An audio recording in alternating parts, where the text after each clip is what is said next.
AC church नंदुरबारच्या वतीने आपणा सगळ्यांचं आजच्या मनन चिंतनामध्ये स्वागत करतो. सगळ्यांच्या परिचयाचं विजय संगीत गीत नंबर 8 आणि उपासना संगीत गीत नंबर 102 आपण गाणार आहोत. स्तव तुझा करू द्यावा हे सुखाच्या उगमा सर्वांच्या परिचयाचं गीत आहे. आपण मंडळीच्या चालीवर गाऊया. क्षमा करा, विजय संगीत गीत नंबर 135 आपण काढू. स्तव तुझा करू द्यावा या गीताच्या चालीवरती गीत नंबर 135 आपण काढू. ईश्वराच्या पंखाखाली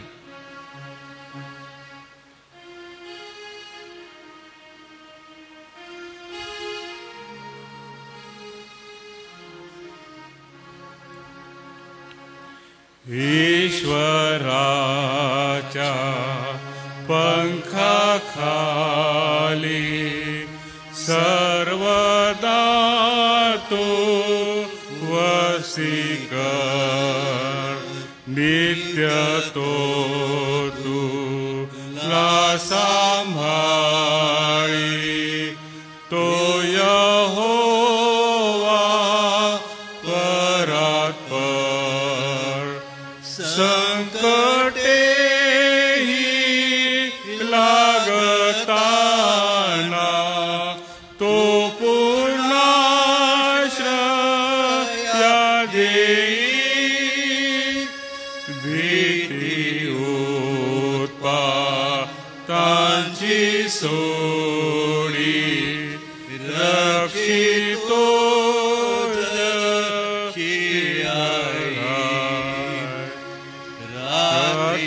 चाल नारी मरी किंवा घोर तीव्र बाण, जे अरिष्ट घातकारी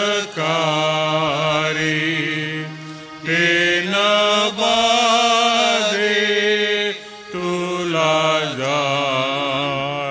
तुझ्या सर्व ही बाजूला लाखो जरी पडती. क्लेश लागे नाची तुला दुष्ट नाशा पावती. तू परात्पराच्या पायी प्रेमे करी श्रेयाश्रय. आपुल्या तो पंखा ठाई ठेवी तुला निर्भय. त्याला हाका मारुनिया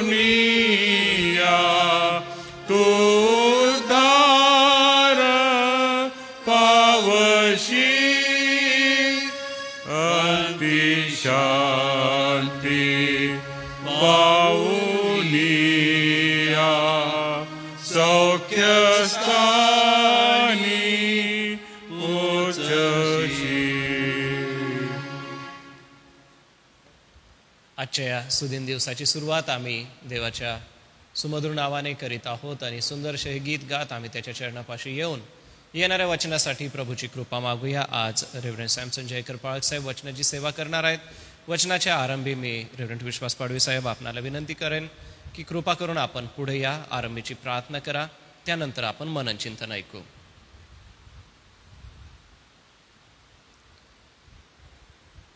आमच्या स्वर्गीय जिवंत आणि थोरदे बापा, या नवीन दिवसाला पुन्हा एकदा आम्ही तुझे आभार मानतो. प्रभू, तुझी स्तुती करतो, धन्यवाद देतो. आमची तू काळजी घेतलीस आणि प्रभू जिवंतांच्या भूमीवर आम्हाला तू ठेवलंस यासाठी की देवबापा आम्ही तुझी महत्कृत्य वर्णन करावी, तुझी थोरवी गावी आणि तूच खरा परमेश्वर आहे म्हणून तुला गौरवावं. यासाठी प्रभू तू आम्हाला प्रतिदिवशी एक नवीन जीवन देतोस. आम्ही तुझे आभार मानतो, आणि तुझी स्तुती करतो. आजच्या दिवसाच्या सुरुवातीला प्रभुदेव बाप्पा या लहानशा भक्ती आराधनेमध्ये आम्ही पुन्हा एकदा स्तुतिगीत गाऊन तुझं वचन ऐकून प्रभुदेव बाप्पा आमच्या जीवनाला पुन्हा एकदा तयार करतो, यासाठी की देवबाप्पा दिवसभरामध्ये लागणारी शक्ती, मार्गदर्शन आणि सर्व प्रकारचं चांगुलपण आम्हाला मिळावं. तुझ्या वचनातून प्रभू आम्हाला शक्ती मिळावी, बोध मिळावा, यासाठी प्रभू आज तुझ्या वचनाची सेवा करणारे रेव्हरंड सॅम संजयकर यांना प्रभुदेवापा तुझा स्पर्श कर आणि त्यांच्यापाशी जे काही वचन प्रभू आज आमच्यासाठी ठेवलेलं आहे ते वचन ऐकत असताना लागणारी कृपा तू आम्हाला पुरव. आणि खरोखर प्रभू आत्म्याच्या प्रेरणेने आम्ही या सर्व गोष्टी तुझमध्ये राहून करत असताना खरोखर तुझा आत्मा आमच्यासाठी पुन्हा एकदा नवीन शक्ती देणारा, नवीन मार्गदर्शन करणारा, आमची जीवन ख्रिस्तामध्ये प्रकाशित करणारा असा असावा. म्हणून प्रभू आजचं वचन आम्हा सर्वांना तू आशीर्वादित कर. त्या वचनाद्वारे आमच्याशी तू बोल आणि प्रभू देवबाप जे काही बोलेल त्याप्रमाणे करण्याची आमच्या मनाची तू तयारी कर, अशी आम्ही तुला प्रार्थना आणि विनंती करतो. येशूच्या नावाने ही प्रार्थना केली म्हणून तू ऐक. आमेन. धन्यवाद पाळक साहेब. प्रियजन हो, माझा विश्वास आहे की ख्रिस्ताने केलेल्या चमत्कारांवरती मनन करून आपल्या आध्यात्मिक जीवनाची वाढ होत आहे आणि त्यातीलच एक चमत्कार आज आपण मनन करणार आहोत. तर ऑनलाईन बघणारे सर्व प्रियजन व उपस्थित वडील वर्गांच्या उपस्थितीत मी सन्माननीय रेव्हरंड सॅम संजयकर पाळक साहेब आपलं स्वागत करतो आणि आपल्याला विनंती करेन की आपण पुढे यावं व आजचं जे मनन प्रभूने आपल्याला दिलेलं आहे ते आम्हा मंडळीसाठी आपण द्यावं.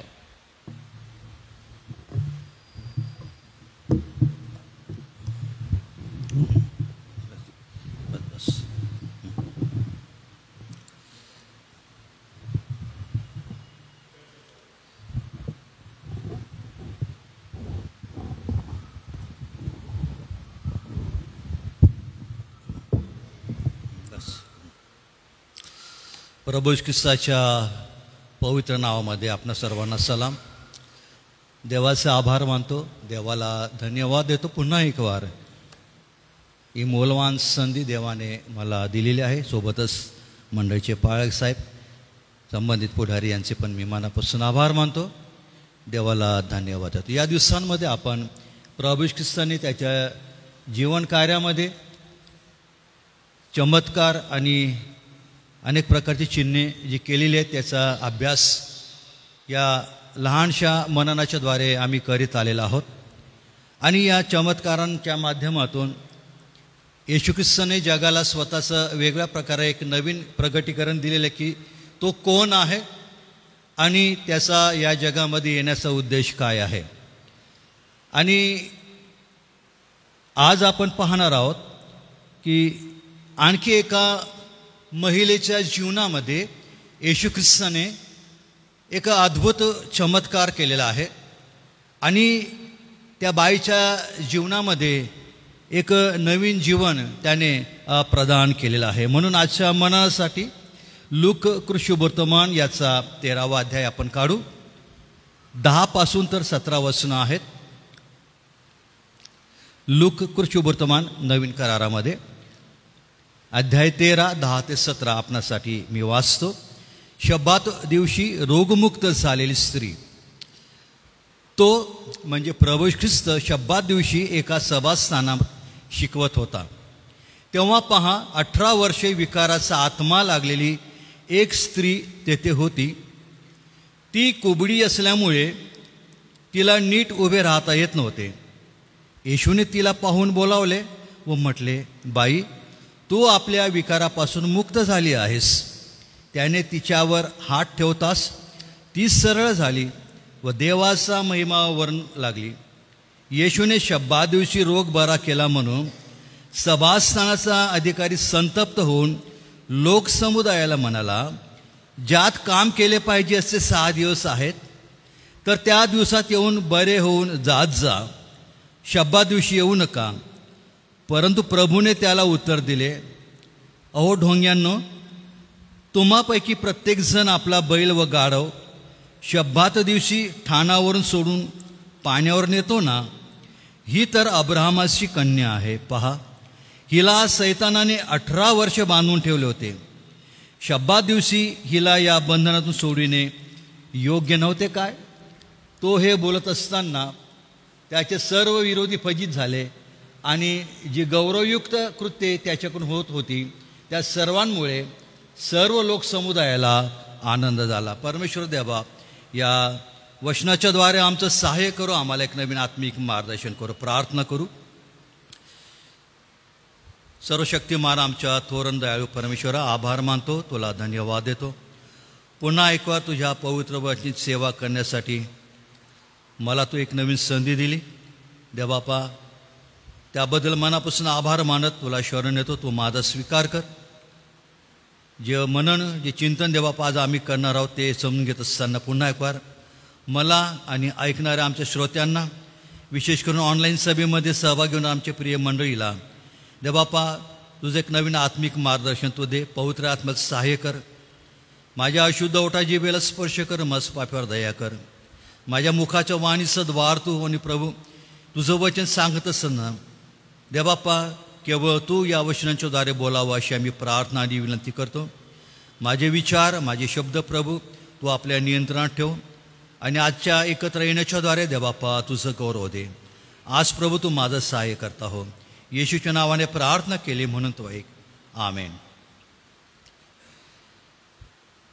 पुन्हा एक वार या दिवशी प्रभू ख्रिस्ताने शब्बात दिवशी यहुदी लोकांच्या सभास्थानामध्ये जाऊन एक अद्भुत चमत्कार केलेला आहे. 10व्या वचनामध्येच म्हटलं आहे की तो म्हणजे प्रभू ख्रिस्त शब्बात दिवशी एका सभास्थानात शिकवत होता. यहुदी लोकांच्या जीवनामध्ये 2 महत्त्वाच्या सभा होत्या. एक जिला सन्हेद्रीन सभा म्हटलेलं आहे,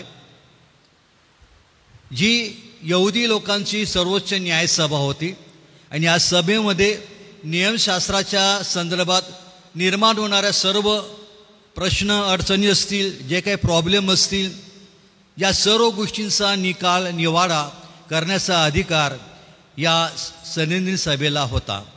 यामध्ये मुख्य याजक, अध्यक्ष, सोबतच शास्त्री आणि वडील वर्ग असे 3 प्रमुख गट या सन्हेद्रीन सभेमध्ये जी न्यायसभा होती तिच्यामध्ये कार्यरत होते आणि बहुधा 70 ते 72 या ठिकाणी सभासद या सभेमध्ये नेमण्यात येत असत. आणि ही मुलकी व्यवस्था पाहणारी एक यहुदी लोकांची सर्वोच्च न्यायसभा होती.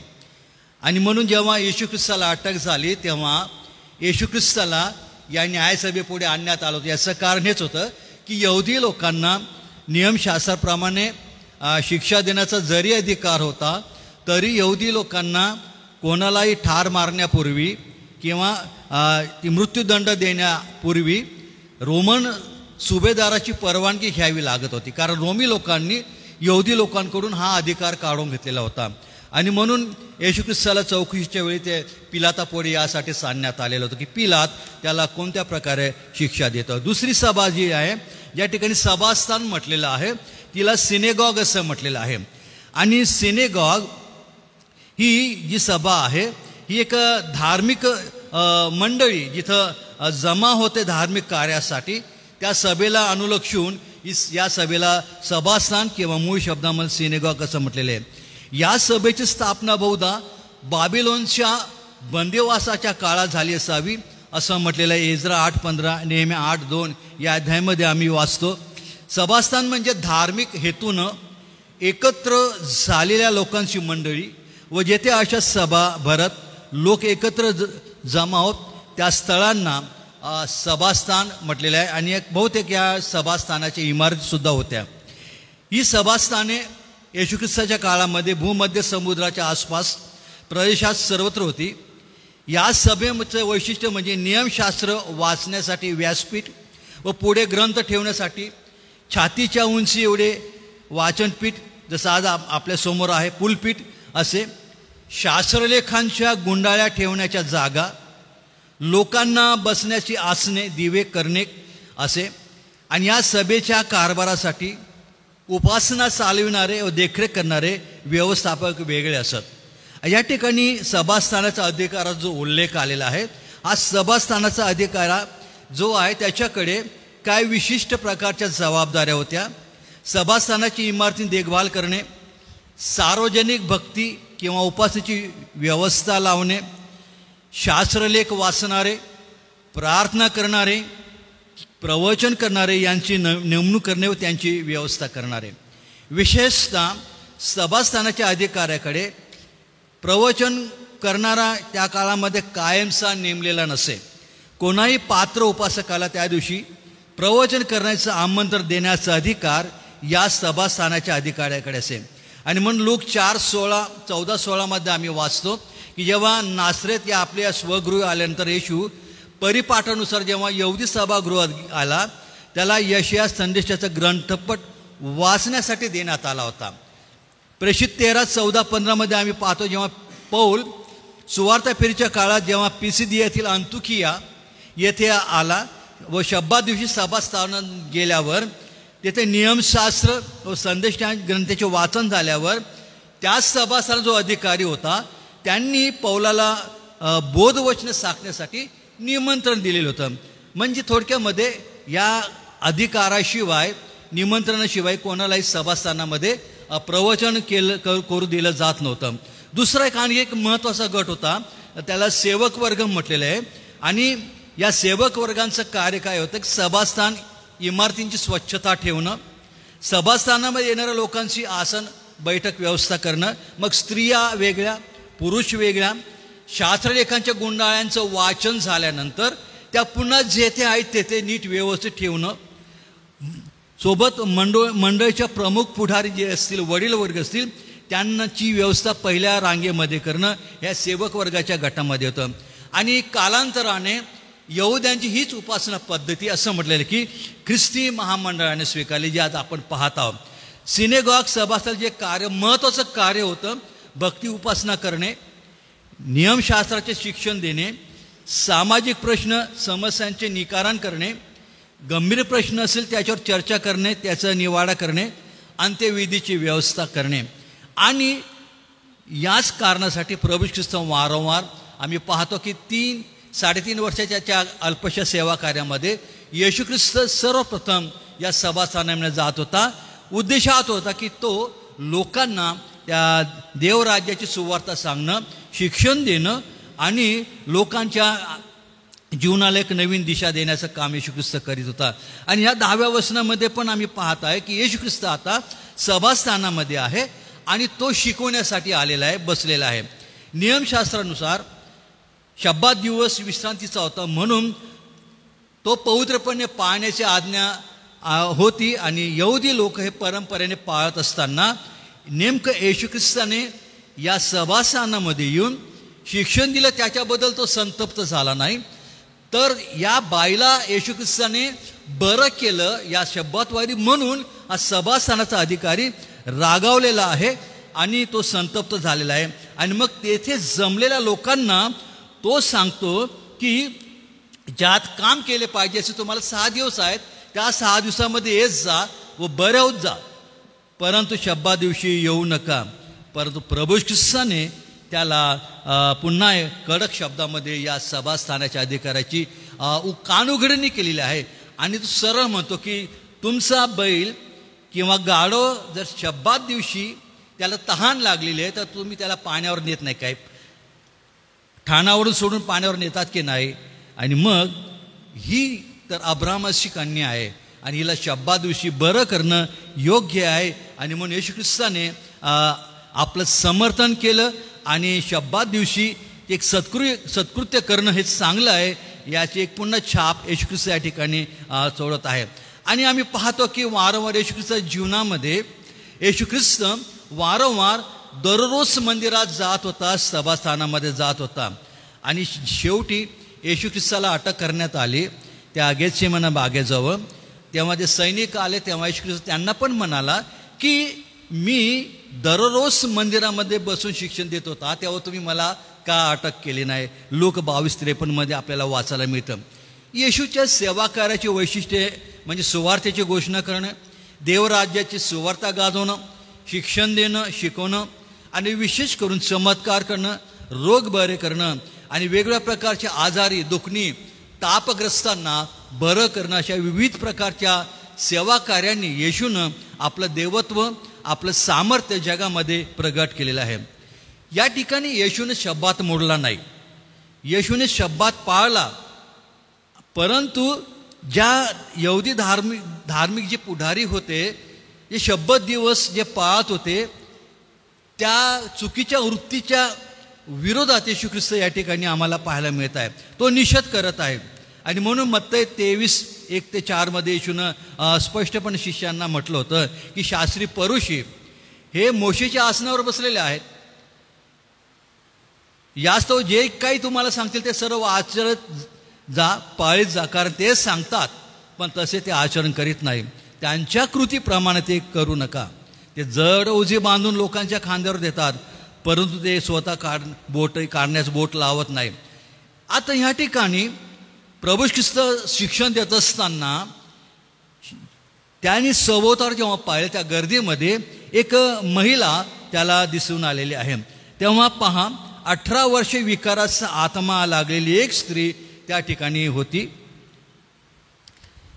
ती कुबडी असल्यामुळे तिला नीट उभे राहता येत नव्हते. तेव्हा येशूने तिला पाहिलं, बोलावलं आणिच म्हटलं, बाई तू आपल्या विकारापासून मुक्त झालेली आहे. या ठिकाणी एक कुबड नावाच्या आजाराबद्दल वर्णन केलेलं आहे, ज्याला मेडिकलच्या भाषेमध्ये कायपोसिस असं म्हटलेलं आहे किंवा स्कोलिओसिस असं म्हटलेलं आहे. कुबडाचे अनेक प्रकार आहेत. हा आजार पाठीच्या मणक्यांशी संबंधित असतो. काही कारणांनी, काही आजारांनी किंवा मणक्यांच्या हाडांना झालेल्या दुखापतींमुळे या पाठीचा जो मणका आहे तो वाकू लागतो, त्याला बाक येते आणि त्याला कुबडाचा आजार असं म्हटलं आहे. एक सर्वेनुसार असं म्हटलेलं की किशोरवयीन जे मुलं आहेत किंवा महिला आहेत त्यांच्यामध्ये याचं जास्त प्रमाण आढळतं असं म्हटलेलं आहे. म्हणजे ह्याच्यामध्ये हा 3 भागामध्ये कुबड वाकला जातो. पहिला ज्याला माइल्ड कर्वटर म्हटलेलं आहे की याचं 10 अंशापासून वाकायला सुरुवात होते. दुसरं म्हटलेलं आहे मॉडरेट, असं म्हटलेलं आहे की तो 25 ते 40 अंश डिग्रीमध्ये झुकायला लागतो. आणि तिसरा म्हणजे सेव्हिअर, असं म्हटलेलं आहे की 40 ते 60 डिग्रीच्या अंशापर्यंत हा झुकतो. 2 प्रकारचे कुबडाचे आजार असतात. एक सी टाईप्स आहे, म्हणजे पाठीपासून सी या आकारामध्ये वाकलेला आहे. आणि दुसरा जो आहे इंग्लिश एस सारखा आहे की पाठीचा मणका वरून खालून एस प्रमाणे हा वाकलेला असतो. याचे अनेक प्रकार असतात. परंतु हे कसे होतात, कधी कधी जन्मताच पाठींच्या स्नायूंमध्ये काही विकार असतील, पेशींची पूर्ण वाढ झालेली नसेल, ते जन्मापासून ते कुबडाला सुरुवात होत असते. आणि विशेष म्हणजे काही गाठींचा आजारामुळे पण कुबड येते. आम्ही पुष्कळदा पाहिलेले अशा व्यक्ती, लहानपणी आम्ही पाहिलेले की काही त्यांची वाढ होत नाही. अशा व्यक्तींची पाठीच्या आणि मानेच्या मध्ये फार मोठा मांसाचा गोळा असतो आणि ते बिचारे त्या गोळ्यासह आपलं जीवन जगतात. आणि कधी कधी ऑपरेशन झालं तर ठीक आहे, पण कधी कधी ऑपरेशन सक्सेस होत नाही. त्याच्यामुळे त्या बिचाऱ्यांना याच प्रकारच्या आजाराचा संघर्ष करीत आपल्या जीवनाला सामोरं लागतं. कुबडाची लक्षणं आम्ही पाहत असताना आता ह्या बाईला कोणत्या प्रकारचं कुबड आहे त्याचं वर्णन केलेलं नाही आहे, पण एक निश्चित अर्थाने सांगलेलं लेखक म्हणतो की ती कुबडी होती, म्हणजे ही वाकलेली होती, झुकलेली होती. आणि मग अशा या झुकलेल्या मानेपासून खाली वाकलेल्या कुबड्या महिलेला, बाईला येशू ख्रिस्ताने पाहताच येशू ख्रिस्ताने त्याला कळवाळा आला, दया आली आणि येशू ख्रिस्ताने तिला आपल्याकडे बोलवलं आणि पहिले शब्दाने त्याच्या कुबड घाललेला आहे आणि तिला म्हटलेलं आहे की बाई तू आपल्या विकारापासून मुक्त झालेली आहे. आणि मग येशू ख्रिस्त तिच्या पाठीवर हात फिरवतात. असं बायबलमध्ये समजली, सरळ झाली आणि देवाचा महिमा वर्णू लागली. आता आजार अनेक प्रकारे येतात, परंतु या आपण चमत्कारांचा अभ्यास करताना एक गोष्ट आपल्याला प्रकर्षाने जाणवत असेल की काही आजार दुष्टात्मे किंवा सैतान यांच्यापासून निर्माण झालेले असतात. जसं या बाईच्या संदर्भात येशू ख्रिस्ताने ओळखलं की हा जो बाईला जो कुबडाचा जो आजार झालेला होता ना, तो सैतानाच्या आचरणात. सैतानाने ह्या बाईला जवळपास 18 वर्ष या आजाराने बांधून ठेवलेलं होतं. पवित्र शास्त्रामध्ये येशूने जे काही चमत्कार केले, काही व्यक्तींचं वयाचं वर्णन केलेलं आहे. जसं आम्ही पाहतो की त्या एका 38 वर्षाच्या दुखणे करेला येशूने बरं केलं. याईरचं जे कन्या ती 13 वर्षाची तिला बरं केलेलं आहे. पेत्राने जेव्हा त्या जन्मापासून पांगळ्या मनुष्याला बरं केलं तो 40 वर्षाचा वयोमान दिलेलं आहे. या ठिकाणी काही आजार देवापासून असतात. शिक्षेसाठी जर आम्ही अनुवादाचा जर तुम्ही अध्याय वाचाल त्या ठिकाणी आज्ञापालन करण्यासंदर्भात देवाने सांगितलं तुम्ही आज्ञा पाळाल तर हे सर्व आशीर्वाद धावत येतील, पण तुम्ही माझ्या आज्ञा मोडाल तर या प्रकारचे आजार, त्याच्यामध्ये TB आहे आणि अनेक प्रकारच्या आजारांचं वर्णन त्या ठिकाणी केलेलं आहे. का? लोकांनी देवाच्या आज्ञाचं पालन करावं, देवाचा सन्मान करावा. दुसरी महत्त्वाची गोष्ट, काही आजार विकार दुष्टात्मे सैतानापासून असतात आणि अशुद्ध आत्मे. मी अभ्यास करताना काही शब्द मला आढळले. ग्रीकमध्ये ज्याला असं म्हटले डायमोनोझोमाई मत्ते 25-22 भूते किंवा अशुद्ध आत्म्यांनी पिडलेले पछाडलेले लोकांबद्दल म्हटलेलं आहे. दुसरा एक शब्द आहे ग्रीक आहे तो ऑकोलेओ, म्हणजे पीडा देणे किंवा छळणे. लूक 6:18 या लोकांचं वर्णन आम्हाला पाहायला मिळतो. तिसरा शब्द आहे अकाथार्टोस, म्हणजे अशुद्ध आत्म्याने पिडलेले. आणि आणखी एक चौथा शब्द आहे पॅस्को, म्हणजे अत्यंत हाल करणे अशुद्ध आत्म्यांच्या बाबतीमध्ये. आता जुन्या करारामध्ये आणखी आम्हाला आजारी व्यक्तीचं वर्णन मिळतं. जो कधी आजारी नव्हता, तोच चांगली व्यक्ती होती, सुदृढ व्यक्ती होती. इयोबाचं जीवन आम्ही पाहतो. परंतु काय झालं, सैतानाने देवाला आव्हान केलं आणि मग देवाच्या परवानगीने इयोबाला त्याने काय केलेलं आहे, आजारी पाळल्या. गळव्यांच्या आजाराने नखशिखांत त्याला गळले. या ठिकाणी सैतानाच्या या कुबडाच्या विकाराने सैतानाने या बाईला 18 वर्ष बांधून ठेवलं होतं. याचा अर्थ असा, दुसरी बाजू आहे की 18 वर्षापूर्वी ही बाई चांगली होती, हिला कोणत्या प्रकारे आजार नव्हता किंवा कोणत्या प्रकारे सैतानाची ते बंधनामध्ये नव्हते. परंतु येशूनं आपल्या अंतर्ज्ञानाने ओळखलं की हा जो आजार आहे ना, हा आजार सैतानापासून आहे. आणि म्हणून त्याने बरं केल्यानंतर त्या सभासदाच्या अधिकाऱ्याला तो म्हणतो, अरे तुम्हाला बैलांची काळजी आहे, तुम्हाला गाढवांची काळजी आहे, पण त्यांच्यापैकी ह्या जीवाचं मोल कितीतरी मोल आहे. मनुष्य प्राणी, ही तर अब्राहमाची कन्या आहे, ही आपलीच बहीण आहे, ही आपलीच मुलगी आहे आणि हिला सैतानाने 18 वर्ष बांधून ठेवलेलं होतं. आणि मग तिला शब्बा दिवशी बरं करणं, बंधन सोडणं चांगलं नाही का, योग्य नाही का? आणि मग या ठिकाणी येशूने एक अद्भुत चमत्कार केलेला आहे आणि या बाईला 18 वर्षापासूनच्या या सैतानाच्या कुबडाच्या आजारापासून मुक्त केलं आहे. बायबलमध्ये समज लेखक असं म्हणतो की ज्या क्षणी येशूने तिच्या पाठीवर हात फिरवला त्या क्षणी ती बाई सरळ झाली. तिला किती हायसं वाटले असेल, किती समाधानी झाले असेल, किती तिला आनंद झाला. अरे ज्या 18 वर्षापासून मी हा आजार घेऊन चालत आहे तो येशू त्यांनी मला ते बरं केलेलं आहे. 12 वर्ष रक्तस्रावाने पिळलेल्या जीवनामध्ये हेच आम्ही पाहतो की ती 12 वर्ष तिला कोणत्या प्रकारे स्वास्थ्य नव्हतं, शांतीने समाधान नव्हतं. ह्या महिलेला सुद्धा एक नवीन आशा मिळाली, जीवन जगण्याची तिला संधी मिळाली, तिला शांती आणि समाधान मिळालं आणि म्हणून ती उपकारी बनली. आणि असं म्हटलेलं आहे ती सरळ उभी राहिली आणि देवाचा महिमा वर्णू लागली. किती चांगली गोष्ट आहे. पुष्कळदा या ठिकाणी आम्ही पाहतो की सैताने त्याचे अनेक प्रकारचे कार्य वर्णन केलेले आहे पवित्र शास्त्रामध्ये. तो मनुष्याला बांधून ठेवतो. नुसतं मनुष्याला बांधत नाही तर दुसरेकडे 4 जर आम्ही वाचलं तर लोकांची मनं पण तो आंधळी करतो. तो लोकांना सर्वांग प्रकारे बांधण्याचा प्रयत्न करतो आणि शेवटी त्याचा नाश करायचा प्रयत्न करतो. फेपेकरीचा जो मुलगा होता त्याच्या बापात येशूकडे आला, म्हणाला की याला पुष्कळदा विस्तवामध्ये पाडतो, पाण्यामध्ये पाडतो आणि याचा नाश करावा. ह्या दुष्टात्म्याचे हे प्रकार आहेत, ते मनुष्याला अनेक प्रकारे आजारी पाडतात आणि शेवटी त्याचा नाश करण्याचा टपून बसतात. येशूने म्हटलं आहे की मी नाश करायला तर मी जीवन देण्यासाठी आलेलो आहे. आणि म्हणून येशूने या बाईला 2 प्रकारे मुक्ती दिली. व्याधी विकारातून 18 वर्षाच्या 1.5 तपाच्या त्या विकारातून तिला मुक्त केलं आणि दुसरं महत्त्वाचं कार्य या ठिकाणी केलं आणि त्याने सैतानाच्या बंधनातून या स्त्रीला मुक्त केलं. तिला मुक्तीचा अनुभव दोघी प्रकारे आला. शारीरिक मुक्ती आहे आणि आध्यात्मिक मुक्ती आहे. आणि हेच कार्य प्रभू येशू ख्रिस्त आजही करत आहे. आणि म्हणून या चमत्कारामुळे एक नवीन प्रगटीकरण सिद्ध झालेलं आम्हाला पाहायला मिळतं की प्रभू येशू ख्रिस्त हा सैतानावर विजयी झालेला परमेश्वर आहे. तो सैतानाच्या सर्व डावपेचांना हाणून पाडणारा परमेश्वर आहे. विशेष करून पापाच्या बंधनामध्ये आणि सर्व प्रकारच्या रोगराईच्या बंधनामधून मुक्त करणारा आमचा मुक्तिदाता. 2 नवीन प्रगटीकरण या चमत्कारामधून देवाने येशूच्या माध्यमातून जाहीर केले की येशू कोण आहे? तो रोगमुक्तीदाता परमेश्वर तर आहेच, परंतु तो सैतानाच्या बंधनातून असणाऱ्या सर्वांना सोडविणारा तो परमेश्वर आहे. म्हणजे त्याला आपल्या भाषेमध्ये, बायबलच्या भाषेमध्ये त्याला तारणारा असं म्हटलेलं आहे, मुक्तिदाता. कारण येशू या नावाचा अर्थ काय आहे? तारण करणारा देव आहे. आणि म्हणून या बाईच्या जीवनामधून या गोष्टी आम्हाला शिकायला मिळतात. आमच्या जीवनामध्ये जर आम्ही पाहिलं, या बाईचं ते कुबर जे आहे एक प्रकारे वाकून टाकतं मनुष्याला.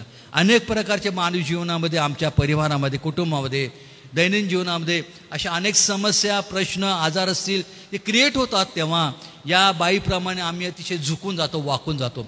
नीट उभं राहायची आमच्यामध्ये शक्ती, ताकद राहत नाही.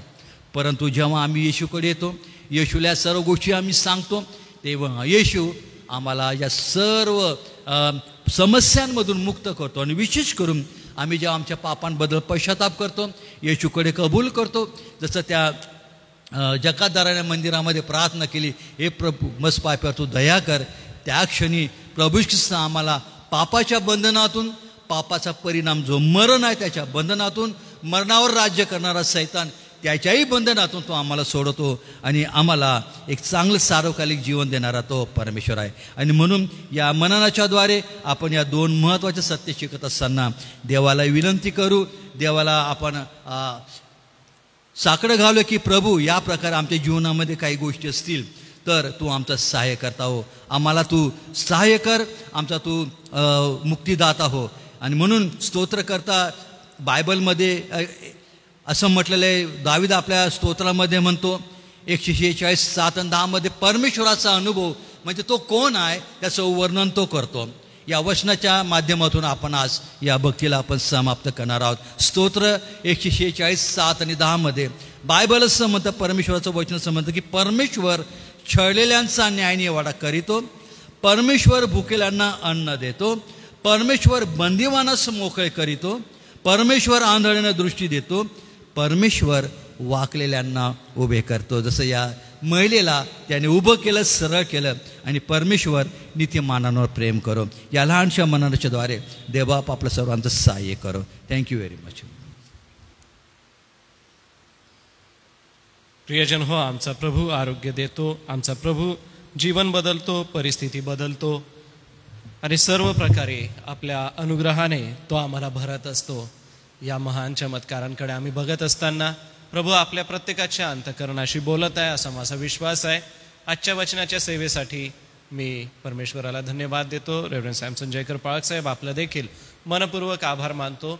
पुन्हा आपल्या नित्य प्रार्थना विनंत्या आपण प्रभूसमोर सादर करणार आहोत.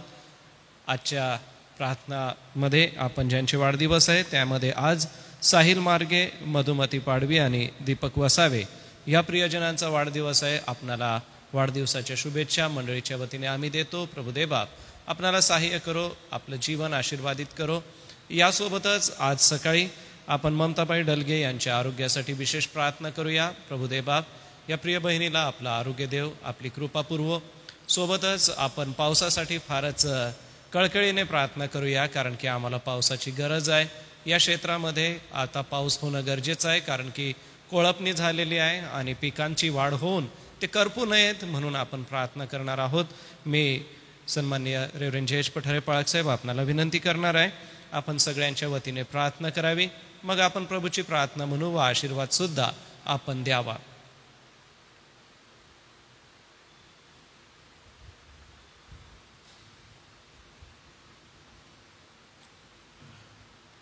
प्रभू आम्ही पुन्हा धन्यवाद देतो. आज सकाळी या तुझ्या पायाजवळ बसून जे मनन चिंतन करण्याची संधी तू आम्हाला दिली याबद्दल आम्ही तुझे आभार मानतो. तू प्रतिदिनी सारखाच आहे, तू कधी न बदलणारा देव आहे. 2000 वर्षापूर्वी या जगात असताना प्रभू तू गावोगावी शहरोशहरी आणि अनेक ठिकाणी तू फिरलास. प्रभू तू मंदिरामध्ये सभास्थानामध्ये गेला आणि ज्या ज्या ठिकाणी तू गेला त्या त्या ठिकाणी तू आपलं दैवी सामर्थ्य प्रगट केलंस. प्रभू तुझ्या सेवा कार्यामध्ये आम्ही पाहतो की तुला सर्व मानवांचा कळवळा आला आणि ज्या वेळेस तुला कळवळा आला तू धावून गेला. त्या सिनेगॉगमध्ये त्या सभास्थानामध्ये जरी ती कुबडी 18 वर्षापासून येत होती, तिला त्या विकाराने जखडलेलं होतं, परंतु तू सुवेळी त्या ठिकाणी आला. जरी तिने विनंती केली नाही, आहे त्या स्थितीमध्ये ती समाधानी होती, तरी पण प्रभू तिला तू ओळखलंस की ही त्या आत्म्याने पछाडलेली आहे आणि तू तिला मोकळं केलंस. त्याबद्दल आम्ही धन्यवाद देतो. हे प्रभू तू देव आहे आणि तुझं दैवी सामर्थ्य प्रभू सर्वत्र आहे. जरी त्या काळातील त्या सर्व अधिकाऱ्यांनी तुझा विरोध केला, परंतु प्रभू तू त्यांचं ताडण केलं आणि जे सत्य शिक्षण ते तू दिलंस. आम्ही तुझे आभार मानतो, कारण तू शाबाताचा धनी आहे आणि शाबात दिवशी जरी मनुष्याच्या नियमाप्रमाणे अनेक नियमावली बनवली आणि त्या नियमावर नियम, कानूनवर कानून आणि त्या नियमाने ते जखडून गेलेले होते. प्रभू त्यांना त्या बंधनातून सोडवण्यासाठी तू आलेला होता, परंतु त्यांच्या आंधळेपणामुळे, त्यांच्या अति कर्मठपणामुळे ते दूर राहिले. आज आम्ही धन्यवाद देतो प्रभू. आजही तोच परमेश्वर आमच्यामध्ये आहे आणि तुला आजही आम्हा मानवांचा कळवळा येतोस. म्हणून प्रभू तू आमचे विकार शारीरिक असो आत्मिक असो ते बरे करण्यासाठी, आम्हाला आरोग्य आणि शांती देण्यासाठी तू आलेला आहे. कारण तुझी इच्छा आहे की आम्हाला विपुल जीवन मिळावं, आम्हाला सार्वकालिक जीवन मिळावं, या उद्देशाने प्रभू तू आलेला आहे. तुझे आभार मानतो देवबापा. जरी आम्ही अब्रामाच्या कुळातले नाहीत, इस्रायलाच्या राष्ट्राबाहेरचे होतो, तरी आमच्यावर तू दया केलीस. तुझ्या नावाला धन्यवाद असो. तुझ्या दासाबद्दल, त्यांनी आणलेल्या वचनाबद्दल आम्ही मनापासून तुला धन्यवाद देतो. देवबापा आज आम्ही प्रार्थना करतो. या सकाळी ज्या आमच्यासमोर प्रार्थना विनंती आलेल्या आहेत त्या तुझ्यासमोर आम्ही सादर करतो. खास करून प्रभू या दिवसामध्ये जे आजारी लोक आहेत त्यांना आम्ही तुझ्या पायाजवळ ठेवतो. देवबापा आमची बहीण ममताबाई, तिला जे विकार आहे, तो जो किडनीचा आजार आहे, ती बहीण प्रभू ह्या सर्व वेदना सहन करत असताना, डॉक्टरांची योग्य ट्रीटमेंट त्यांना मिळत असताना तू त्यांना आरोग्य दे. तुझा पवित्र स्पर्श त्यांना तू कर आणि मंडळी त्यांच्यासाठी प्रार्थना करत आहे असा विश्वास त्यांना वाटू दे. त्यांच्या घरातील सर्वांची काळजी चिंता दूर कर. आम्ही रैताकांबद्दल धन्यवाद देतो, त्यांना दिलेल्या आरोग्याबद्दल. जे इतर आजारी लोक आहेत त्यांनाही तू स्पर्श करून तू त्यांना बरं कर. आम्ही खास आज जे वाढदिवसवाले आहेत त्यांची आठवण करतो. साहिल मार्गे जळगावमध्ये शिकतो, जळगावमध्ये सर्व्हिस करतो. प्रभू त्याच्यावर कृपा कर. मधुमती पाडवी, दीपक वसावे यांचे वाढदिवस आहेत. प्रभू या बंधूंना प्रभू तू विशेष कृपा दे आणि या जन्मदिनाचा आनंद त्यांचा द्विगुणित बहुगुणित कर. प्रभू या सर्वांना दीर्घायू कर आणि प्रभू त्यांच्या आयुष्याचं कल्याण कर. आम्ही प्रार्थना करतो आमच्या एसएमच्या सर्व सेवा कार्यावर तू आपल्या आशीर्वादाचा वर्षाव कर आणि हे सेवा कार्य वृद्धिंगत कर. आम्ही प्रार्थना करतो जे विद्यार्थीगण आमच्या शाळांमध्ये शिकत आहेत, हॉस्टेलमध्ये राहत आहेत, या सर्वांची काळजी चिंता वाहणारे जे सेवक आहेत प्रभू त्या सर्वांना तुझी कृपा अनुग्रह दे. आणि प्रभू शाळेत हॉस्टेलमध्ये जे सेवेकरी नेमलेले आहेत त्यांनी विश्वासूपणाने आपली सेवा करावी. या विद्यार्थ्यांना प्रभू तू त्यांना स्पर्श करावा आणि एक प्रभू त्यांनी बौद्धिक शिक्षणाबरोबरच तुझी ओळख करून घ्यावी असा अनुग्रह होऊ दे. आम्ही प्रार्थना करतो देवबापा आमच्या एसएमच्या सेवा कार्यासाठी लागणाऱ्या सर्व आर्थिक तरतुदी तू कर आणि जे काही कामकाज होत आहे ते आशीर्वादित कर. आम्ही प्रार्थना करतो या दिवसामध्ये जे लोक आजारी आहेत, ज्यांनी प्रार्थना विनंती आमच्याकडे केलेली आहे, आम्ही विश्वासाने ज्यांची आठवण करत आहोत, आम्ही खास करून प्रभू प्रार्थना करतो आमची बहीण जेनी दिनाकर, तिची आठवण करतो. त्या बहिणीवर दया कर आणि प्रभू त्यांना या मोठ्या आजारातून वाचव ही आमची प्रार्थना आहे. आणि तुझे दास दिनाकरन प्रभू त्या आपल्या पत्नीच्या सेवेसाठी काळजी चिंतेत आहे प्रभू त्यांच्यावर दया कर आणि प्रभू त्या उभयतांची सेवा तू आशीर्वादित कर. आज पुन्हा एक वार आम्ही प्रार्थना करतो पावसासाठी, कारण प्रभू या पावसाकडे सगळ्यांचे लक्ष लागलेलं आहे. मेमध्ये जूनमध्ये पुष्कळ चांगला पाऊस झाला, विश्वासाने शेतकऱ्यांनी पेरण्या केल्या आणि आता पीक पदरात येण्यापूर्वीच प्रभू हा पाऊस थांबलेला आहे. आम्ही प्रार्थना करतो की शेतकऱ्यांनी हवालदिल होऊ नये, वेळेवर तू चांगला पाऊस देशील असा आमचा विश्वास आहे. देवबापा आज आम्ही पुन्हा एक वार प्रार्थना करतो जे ऑनलाईन जोडले गेलेले आहेत, जे आम्ही मंदिरामध्ये हजर आहोत, आम्हा तू सर्वांना आशीर्वादित केलं, तुझे आभार मानतो. पुन्हा एक वार प्रभू आज या सर्व प्रार्थना विनंत्या आम्ही तुझ्या चरणापाशी ठेवलेल्या आहेत त्या तू स्वीकार. तारणाऱ्या प्रभू येशूच्या नावाने मागतो म्हणून तो ऐक. आमेन. हे आमच्या स्वर्गातील पित्या, तुझे नाव पवित्र मानले जाऊ, तुझे राज्य येऊ, जसे स्वर्गात तसे पृथ्वीवरही तुझ्या इच्छेप्रमाणे हो. आमची रोजची भाकर आज आम्हाला दे, आणि जसे आम्ही आमच्या ऋणास ऋण सोडितो तसेच तू आमचे ऋण आम्हाला सोड, आणि आम्हाला परीक्षेत आणू नकोस, तर आम्हाला सर्व वाईटापासून सोडी, कारण की राज्य, सामर्थ्य आणि गौरव हे सर्व काळ तुझेच आहे. आमेन. बाळासाहेब आशीर्वाद देतील. आणि आता आपल्या तारणाऱ्या प्रभू येशू ख्रिस्ताची कृपा, देवबापाची प्रीती आणि पवित्र आत्म्याची गोड संगती सर्व या विश्वासणाऱ्यांबरोबर, जे ऑनलाईन जोडले गेले त्यांच्याबरोबर, आणि आमच्या एसएमच्या सेवा कार्याबरोबर, देवाची मंडळी आणि इस्रायल राष्ट्र याबरोबर आता आणि सदा सर्व काळ असो. आमेन. ख्रिस्त पवित्र शांती सत्प्रीती शोभा सौंदर्य माझी या जीवनी येशू पवित्र तू शुद्ध मज करी तुझे सौंदर्य दिसो या जीवनी. आमेन. प्रियजन हो, उद्या शनिवार तरुण संघ असणार आहे आणि उद्या आपण मॉर्निंग डिवोशन घेणार नाही, परंतु रविवारी सकाळी 8:30 आपली नित्य भक्ती होईल. रविवारी वचनाची सेवा सन्माननीय रेव्हरंड जयेश पठारे पाग साहेब हे करणार आहेत, तर आपण सर्वांनी ऑनलाईन सभेचा लाभ घ्यावा. सर्वांना सलाम.